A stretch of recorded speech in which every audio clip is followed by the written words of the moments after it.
The thing about working in cybersecurity for the federal government is that nobody in my family actually understands what I do. They never have.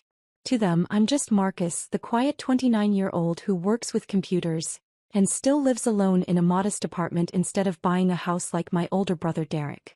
Derek the golden child. Derek who manages a car dealership and never lets anyone forget it. Derek who bought a 4-bedroom house at 26 and married his high school sweetheart. Derek who mom introduces as my successful son, while I get Marcus works with computers or something. I stopped trying to explain my actual job years ago. When I first got the position with the Department of Defense's Cyber Command Division, I tried to tell them it was important work. Dad had laughed. So you're like IT support for the government? That's nice, son. Maybe someday you'll get a real career like your brother. They didn't understand security clearances. They didn't understand compartmentalized information. They definitely didn't understand that my worthless laptop contained encrypted access protocols to systems that monitor threats to national infrastructure. But I couldn't tell them any of that. My entire job existed behind walls of non-disclosure agreements and security protocols. So to my family, I was just Marcus who worked with computers and made decent money doing something boring and technical that nobody wanted to hear about. The family dynamics had been this way for as long as I could remember. Sunday dinners at Mom and Dad's house were a weekly reminder of my place in the family hierarchy. Derek would arrive in his new truck, talking about sales numbers and commissions. His wife Rachel would show off new jewelry. Their kids would run around being adorable.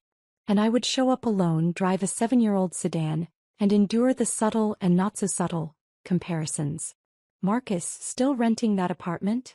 Uncle Tom would ask as if he didn't ask the same question every month. Still single? Aunt Marie would add with fake sympathy. You know, Rachel has a friend. I'm fine, I would say quietly, the same response I'd given for years. The truth was, I made $140,000 a year with full federal benefits and a pension that would make most people weep with envy. I had security clearance that took 18 months of background checks to obtain. I worked on projects that would never make the news specifically because we successfully prevented the disasters. But I couldn't tell them any of that. So I let them think I was the family underachiever. 3 weeks ago things had escalated. Derek had started a new business venture. Some kind of online retail operation he was convinced would make him rich. He'd been asking me for tech advice constantly, which really meant he wanted me to build his entire e-commerce infrastructure for free. Come on, Marcus, he'd said over Sunday dinner. You work with computers all day. This would take you like an hour. Family helps family, right? I don't really do that kind of web development, I'd explained carefully. My work is more specialized. Specialized? Derek had interrupted with a laugh. Dude, you're IT support. Don't make it sound fancy. Can you help me or not? I really don't have time right now. Work has been intense. Mom had frowned at me. Marcus, your brother is asking for help. Surely you can spare a few hours for family? I tried to explain that my current project had me working 12-hour days, that I was literally sleeping 4 hours a night trying to patch a vulnerability in a critical system, that I was under deadlines that had national security implications, but I couldn't say any of that. So it just sounded like excuses. Forget it, Derek had said, waving dismissively. I'll hire a real professional. Someone who actually knows what they're doing. That had stung, but I'd swallowed it like I swallowed everything else. I'd learned a long time ago that defending myself just made things worse. The family had decided who I was and nothing I said would change that narrative. Then last Tuesday I'd made a mistake. I'd been working from home, deeply focused on a security audit that required access to classified systems. My secure government laptop was on my dining room table, connected through multiple layers of encryption and VPN protocols to servers at Fort Meade. I'd taken a break to grab coffee from the kitchen. I was gone maybe 3 minutes. When I came back, Derek was standing in my living room. Jesus, you scared me, I'd said, heart hammering. How did you get in? Use the spare key you gave me last year, he'd said casually, looking around my apartment with barely concealed judgment. Place is kind of depressing, man. You ever think about decorating? I'd quickly closed my laptop, mind racing. What are you doing here? How did you know I was home? Drove by, saw your car. Thought I'd stop in, see if you wanted to grab lunch. He gestured at my closed laptop. Working from home today? Must be nice to have that kind of flexibility. Yeah, I'd said carefully, not mentioning that I'd been up since 4 a.m. dealing with a potential breach attempt. Listen, I'm actually in the middle of something pretty urgent. Always working, Derek had said with an eye roll. When's the last time you just relaxed, man? Maybe that's why you're still single. Girls don't want a guy who's always stressed about his little computer problems. I'd wanted to tell him that my little computer problems this morning involved coordinating with the NSA to track a state-sponsored hacking group trying to infiltrate power grid systems in the Northeast. Instead, I just said, maybe you're right. He'd stayed for 20 minutes talking about his business and how well it was going. It wasn't. I could tell from the stress around his eyes.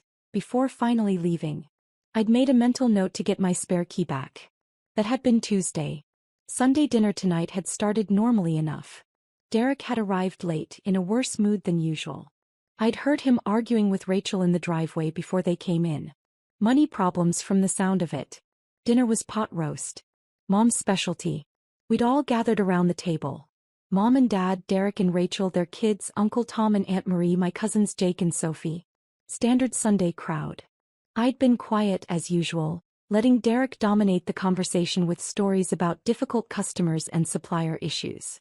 He'd seemed agitated, distracted. Rachel looked tense. Then midway through the meal, Derek had suddenly grinned. Hey, so I need to tell you guys something, he'd announced. I solved my cash flow problem. Everyone had looked interested. Derek's business struggles weren't exactly a secret, despite his efforts to pretend everything was fine. Yeah. Dad had said. How's that? Derek had looked directly at me and something cold had settled in my stomach. So Marcus here had this old laptop sitting in his apartment, Derek had said casually. Just collecting dust on his table. I figured he wasn't using it, right? I mean, who needs 2 laptops? My blood had gone cold. Derek. What did you do? Relax, he'd said with a dismissive wave. You've got your work laptop from your job, right? This other one was just sitting there. So I listed it on Facebook Marketplace yesterday. Sold it this morning for $500. Not bad for an old laptop, right? The table had gone quiet. Everyone was looking between Derek and me. You sold my laptop, I'd said slowly, fighting to keep my voice level. The one from my apartment. Yeah, the old one on your dining table. Come on, don't be weird about this. I needed the cash and you clearly weren't using it. Besides, it's just a laptop. You can buy another one with your fancy government salary. He'd actually laughed. Family helps family, remember? My mind had been racing through the implications. That laptop contained encrypted access to classified systems. It had biometric security, remote tracking, and enough security protocols that unauthorized access would trigger immediate alerts. But if someone tried to crack it, if they managed to access even basic systems. Derek, I'd said carefully. I need that laptop back. Right now. Too late, he'd said with a shrug. Already gave it to the buyer this afternoon. Guy came and picked it up. Cash deal. Jake had snorted. Dude, Marcus, it's just a laptop. Why are you being so uptight? Yeah, Marcus, Aunt Marie had added. Your brother needed the money. Surely you can understand that. Rachel had looked uncomfortable, but she'd said nothing. The kids were focused on their food. Mom had frowned at me. Marcus, you're making a scene. Derek made a mistake, but it's just a computer. Can't you just let it go? Sold your worthless laptop for $500. Derek had laughed, confidence growing as the family sided with him. Finally got rid of your junk. Jake and Sophie had actually high-fived him across the table. Already gave it to the buyer, Derek had continued. What are you gonna do about it, call the police? He'd looked around the table for validation. My brother, everyone. Can't even handle family borrowing his old junk without making it a federal case. The irony of that phrase would hit him soon enough. I'd stood up calmly, folding my napkin beside my plate. I need to make a phone call. Excuse me. Oh, come on, Derek had called after me. Don't be dramatic. It's just a stupid laptop. I'd walked outside to my car, pulled out my personal phone. Never use a personal device for classified communication, but I had a protocol for emergencies, and dialed my supervisor's direct line. Thompson, she'd answered immediately. It's Marcus Chin. Code Black. My secondary secure device has been compromised. There was a pause. Explain. I'd given her the brief version. Family member took device from my residence without authorization. Sold to unknown buyer. Device is currently unaccounted for. When? She'd asked, voice sharp. Transaction completed approximately 4 hours ago. Another pause. Stay where you are. Do not discuss this with anyone. How soon can you get to your brother and get buyer information? I'm at a family dinner with him now. Good. Keep him there. Act normal. I'm escalating this to cybercrimes and activating the device tracker. We'll have a team to your location within 30 minutes. Understood. Marcus, she'd said, voice softer. This isn't your fault. You followed protocol, keeping it in your residence. He committed a federal crime. Do you understand that? Yes, ma'am. This is going to be hard on your family. Are you prepared for that? I'd thought about every dismissive comment, every comparison to Derek, every time they'd made me feel small for doing work I couldn't explain. Yes, ma'am. I'd hung up and stood in the driveway for a moment, composing myself. The device had multiple security layers. Remote tracking was standard. The moment someone tried to power it on without my biometric authentication, it would trigger alerts. If they tried to bypass security, it would brick itself and transmit its location. The FBI Cybercrimes Unit was already tracking the device. They'd been notified the second the security protocols were breached. Derek had just sold classified government property to an unknown buyer. That was theft of federal property, unauthorized disclosure of classified materials, and about 6 other felonies I could think of off the top of my head. And he'd done it for $500. I'd walked back inside. The family was still eating, conversation having moved on. Derek was talking about his business plans, seeming to have already forgotten about the laptop. Everything okay? Mom had asked as I sat back down. Fine, I'd said quietly. Just had to check on something for work. On a Sunday? Dad had shaken his head. They work you too hard at that place. I'd picked up my fork and resumed eating, waiting. My phone had buzzed 20 minutes later. A text from a number I didn't recognize. Team is in position. Maintain normal behavior. Suspect should not leave. I'd glanced at Derek, who was showing Uncle Tom something on his phone. Probably his business website. Completely oblivious. 5 minutes later there had been a knock at the front door. Dad had frowned, getting up. Who could that be? He'd opened the door to find 6 FBI agents in tactical gear and windbreakers with FBI Cybercrimes in yellow letters across the back. The lead agent had held up credentials. FBI. We're looking for Derek Chin. The entire dining room had frozen. Derek's face had gone white. What is this? Dad had stammered. Sir, please step aside. Derek Chin, you're under investigation for theft of federal property and unauthorized access to classified government systems. We need you to come with us. Derek had stood up so fast his chair fell backward. What? This is insane. I didn't. You sold a laptop this afternoon, the agent had said. It wasn't a question. That laptop is classified government property containing encrypted access to Department of Defense systems. You stole it from a federal employee and sold it to an unauthorized party. That's a minimum of 3 felonies. I didn't know. Derek had shouted. It was just sitting there. Marcus, tell them. Everyone had turned to look at me. Marcus works with computers, Mom had said weakly. There must be some mistake. The agent had looked at me. Mr. Chin, are you Marcus Chin, Senior Cybersecurity Analyst for DoD Cyber Command, Security Clearance Level TS/SCI? Yes, I'd said quietly. The room had erupted. Senior Analyst? Dad had repeated. What does that mean? It means, the agent had said, that your son has top secret/sensitive compartmented information clearance. The laptop his brother stole contains access protocols to classified national security systems. The device is valued at $85,000 and contains classified materials that cannot be quantified in monetary terms. $85,000? Aunt Marie had gasped. The hardware alone, another agent had said. The data is classified. Mr. Derek Chin, we're going to need information about the buyer immediately. Where is the laptop now? Derek had been shaking. I sold it to some guy on Facebook Marketplace. He paid cash. I don't know his name. He used a fake profile probably. You sold classified government property to an unknown buyer, the agent had said flatly. Do you understand the severity of this? I didn't know. Derek had looked at me desperately. Marcus, you never told me. You said you worked with computers.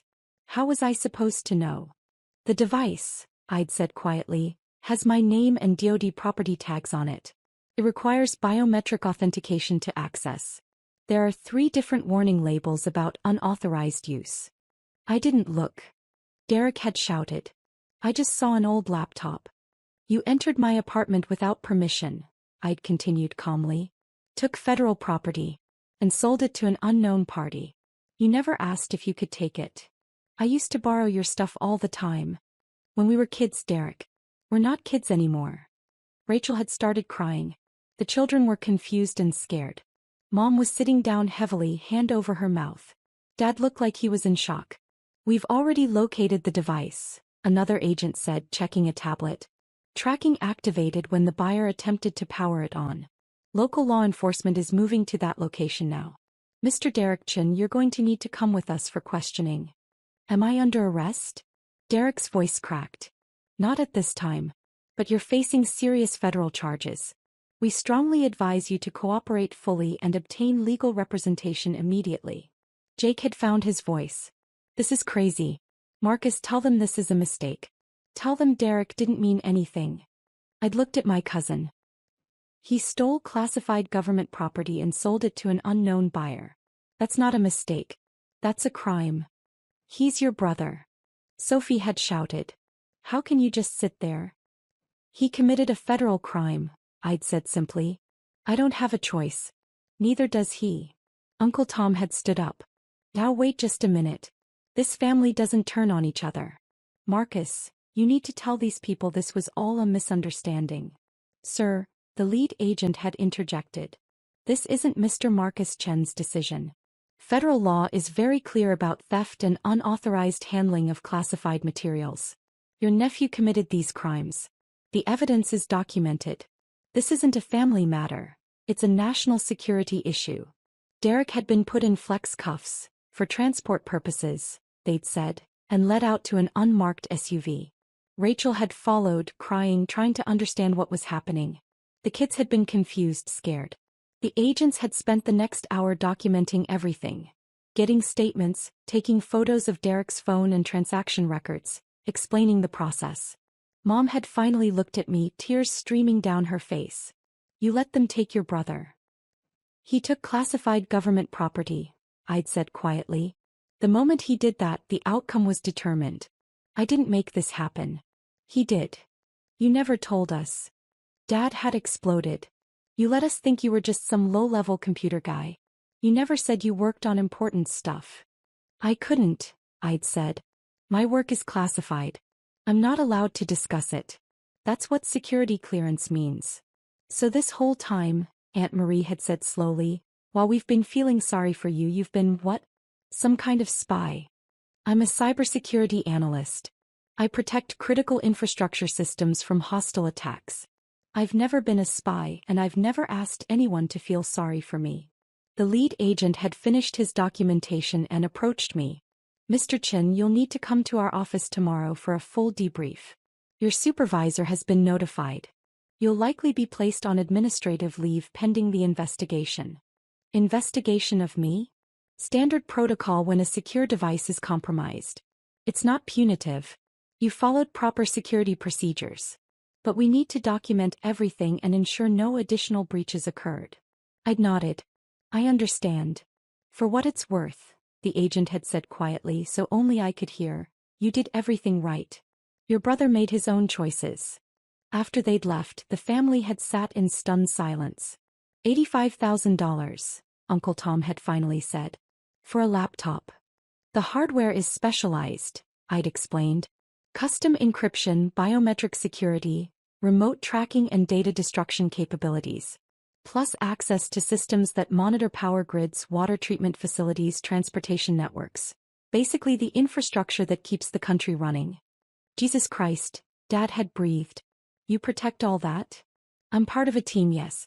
We monitor for threats, patch vulnerabilities, coordinate responses to attacks. Most of our work prevents things that never make the news because we stop them. Why didn't you ever tell us? Mom had asked, voice breaking. Because I couldn't. And because you never seemed interested. Every time I tried to explain my work, someone would change the subject or make a joke about IT support. Eventually, I stopped trying. Sophie had looked at her phone. Oh my God.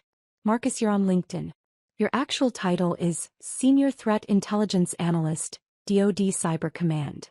Why would you let us think you were just nobody? I never said I was nobody.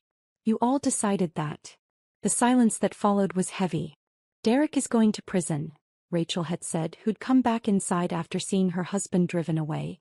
Isn't he? For years. I'd looked at the FBI agent's card he'd given me. Theft of government property, unauthorized disclosure of classified information, potential espionage charges depending on the buyer's intentions. Yes. Probably. Can you stop it? She'd begged. Can you tell them it was a mistake? It wasn't a mistake, Rachel. It was theft. And even if I wanted to, I couldn't. This is federal law. The charges are mandatory once the crime is committed. He's your brother, she'd whispered. He treated me like garbage for years, I'd said quietly. Made me feel worthless. Mocked my job. Stole from me. Sold classified property to an unknown buyer. Which, by the way, could have gotten people killed if that information reached the wrong hands. He didn't care about any of that. He just saw an opportunity to make $500. Mom had been crying. Dad had his head in his hands.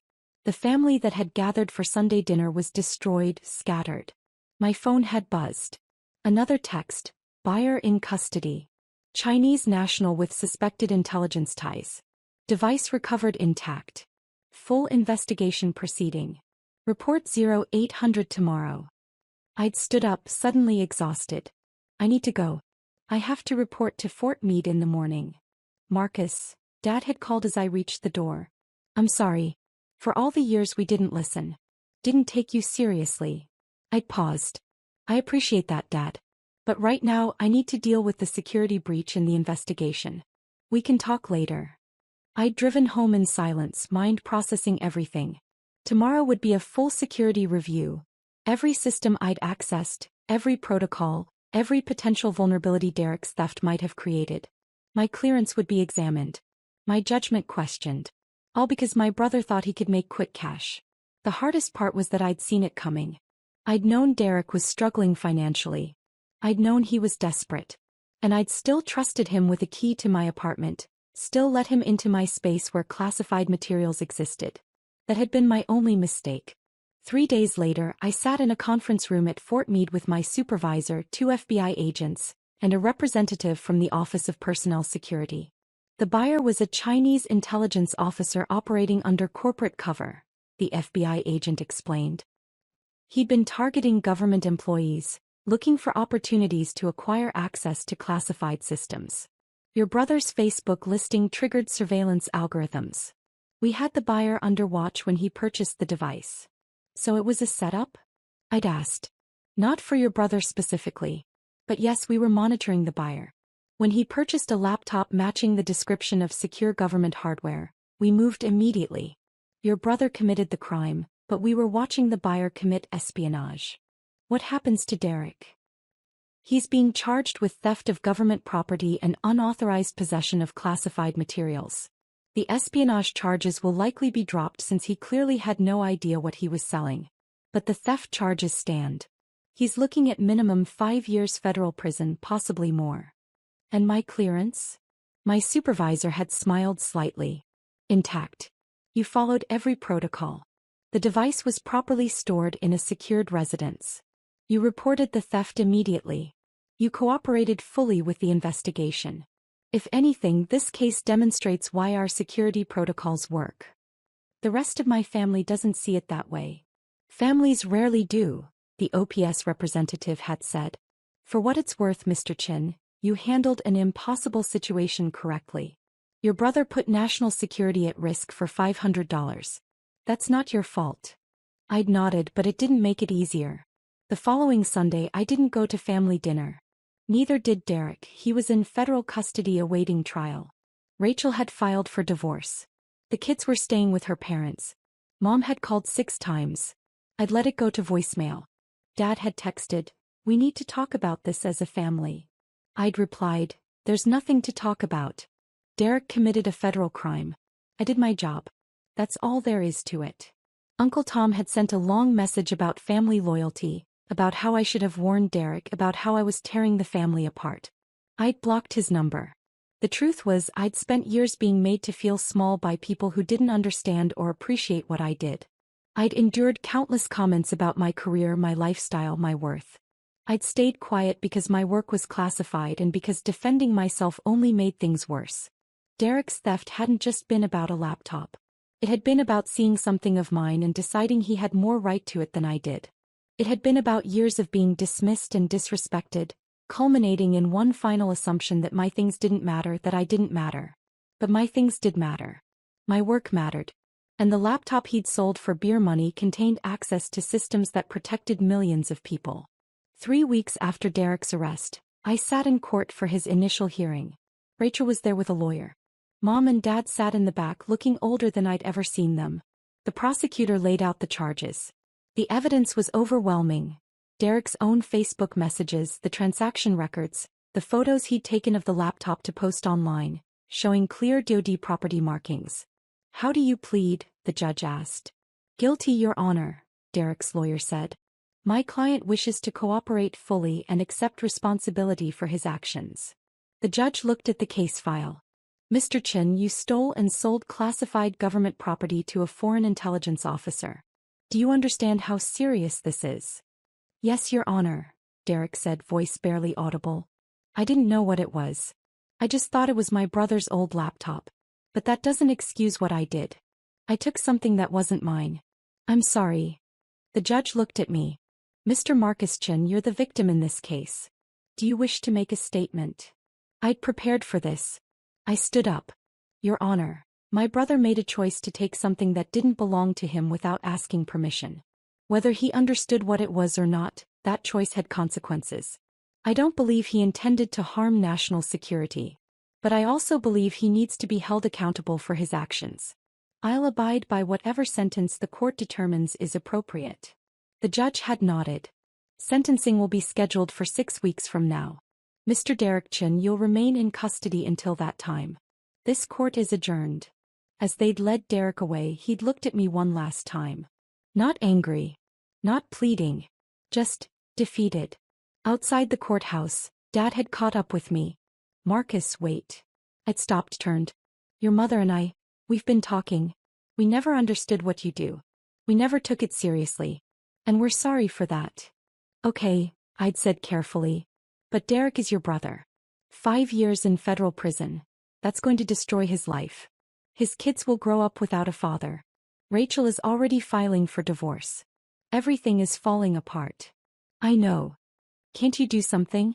Talk to someone? Get the charges reduced?" I'd looked at my father, really looked at him. Saw the desperation, the pain, the hope that somehow I could fix this. "No," I'd said quietly. "I can't. And even if I could, I wouldn't." Derek made his choice. He stole classified government property and sold it to someone who turned out to be a foreign intelligence officer.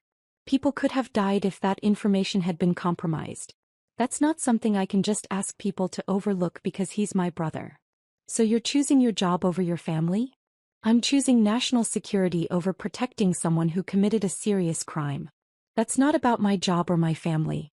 That's about doing what's right." Dad had looked at me like he didn't know me. Maybe he never had. "I don't know if I can forgive you for this," he'd said. "I'm not asking you to," I'd replied. "But understand something, Dad. For years, you and everyone else in this family made me feel like what I do doesn't matter. Like I'm somehow less than Derek because I don't drive a new truck or own a house. But what I do matters. Matters a lot.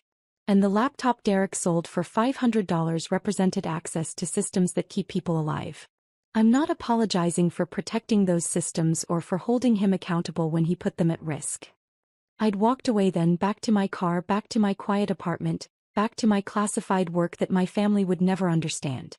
Derek was sentenced 8 weeks later. 4 years in federal prison followed by 3 years of supervised release. He'd serve his time at a minimum security facility in Pennsylvania. Rachel divorced him 2 months after that. The kids would visit him once a month. His dealership job was obviously gone. When he got out, he'd be a convicted felon with a destroyed career and a shattered family. And every bit of it had been his choice. As for me, I received a commendation for my handling of the security breach. My clearance was upgraded. I was offered a promotion to lead analyst with a significant pay increase. I took it. The family stopped inviting me to Sunday dinners. I didn't fight it. Some relationships can't survive the truth. And the truth was that I'd spent years being someone small in their eyes because I couldn't explain who I really was. Derek had stolen from me thinking I was weak, thinking I wouldn't fight back, thinking my things didn't matter. He'd been wrong on all counts. The last communication I had with him was a letter he sent from prison 3 months into his sentence. Marcus, I know you won't forgive me. I don't expect you to. I just want you to know that I finally understand. You weren't just some computer guy. You were protecting important things. And I treated you like garbage for years because I didn't understand. I'm sorry. I know it's too late. But I'm sorry. Derek. I'd read it once, then filed it away. He was right. It was too late. But maybe it had always been too late. Maybe the damage had been done years ago with every dismissive comment and every assumption that I was less than him. The laptop had just been the final proof of what he'd always believed. That my things were worthless, that I was worthless, that taking from me didn't matter because I didn't matter. He'd learned differently. They all had. And now I could finally go back to my work. Important, classified, world-protecting work, without the weight of their judgment. Without the pretense that I was anything other than what I'd always been. A senior cybersecurity analyst who'd stopped an espionage attempt before it could harm anyone. That was enough. It would always be enough.